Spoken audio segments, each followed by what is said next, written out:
Pourquoi est-ce qu'on voit Dieu si souvent comme un homme? Pense-y bien. Les peintures, les sculptures, même dans notre façon de parler. Notre Père, lui. Cette image-là, elle est forte. Ça façonne notre façon de penser au divin. Ça influence notre monde. Ça nous dit qui détient l'autorité suprême. Mais est-ce que c'est la seule image? Est-ce que c'est le portrait complet? Imagine un monde où le divin serait montré autant au féminin, ou ni l'un ni l'autre, ou les deux. Comment ça changerait nos sociétés? Les civilisations anciennes, elles, voyaient le divin d'une autre manière. En Égypte, Isis, c'était une déesse puissante. C'était une mère, une guérisseuse, une protectrice. On la vénérait pour sa sagesse, puis sa magie. Maat, une autre divinité égyptienne, représentait la vérité, l'équilibre, puis l'ordre cosmique. Ces figures-là, c'étaient pas des petits esprits secondaires. Elles étaient au cœur de la vie des gens. Plus à l'est, en Mésopotamie, il y avait Inanna. Plus tard, on l'a connue sous le nom d'Ishtar. C'était la reine du ciel, une déesse de l'amour, de la fertilité, mais aussi de la guerre.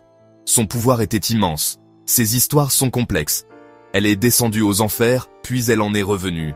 Inanna, elle représentait toute la gamme de la vie puis du pouvoir. C'était pas juste une figure douce qui prenait soin des autres, c'était une force redoutable. Puis, il y a eu un gros changement dans la pensée religieuse. Des religions monothéistes centralisées ont commencé à prendre de l'ampleur. Ces croyances-là se concentraient sur une seule divinité, souvent masculine. Ça, c'était un changement majeur par rapport au système polythéiste. Des systèmes où plein de dieux puis de déesses coexistaient. Ce virage-là a eu des conséquences profondes. Ça a redéfini comment les gens comprenaient Dieu. Ça a aussi redéfini comment ils voyaient les rôles des hommes puis des femmes. L'idée d'un Dieu unique est devenue dominante dans bien des régions du monde. À mesure que ces religions monothéistes grandissaient, le rôle important des divinités féminines a commencé à diminuer. Souvent, elles ont été comme absorbées par le Dieu unique masculin. Ou bien, elles ont été rabaissées à des figures moins importantes. La riche diversité des déesses s'est effacée du culte populaire. Leurs histoires ont été racontées autrement, ou bien oubliées.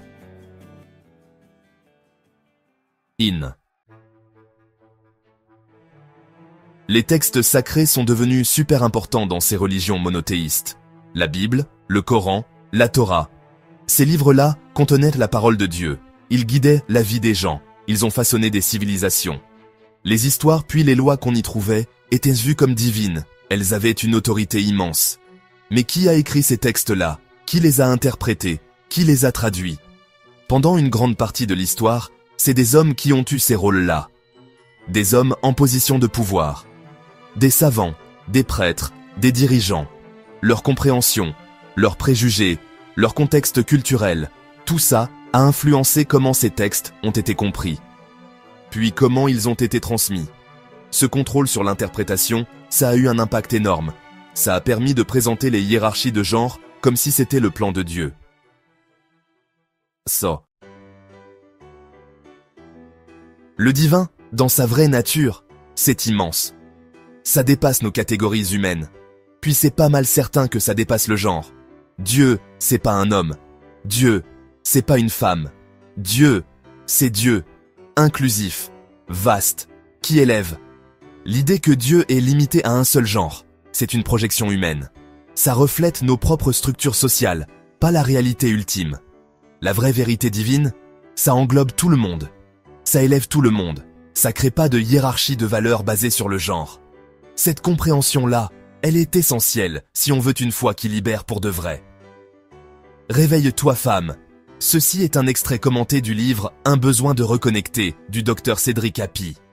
Bien à toi, reconnecter.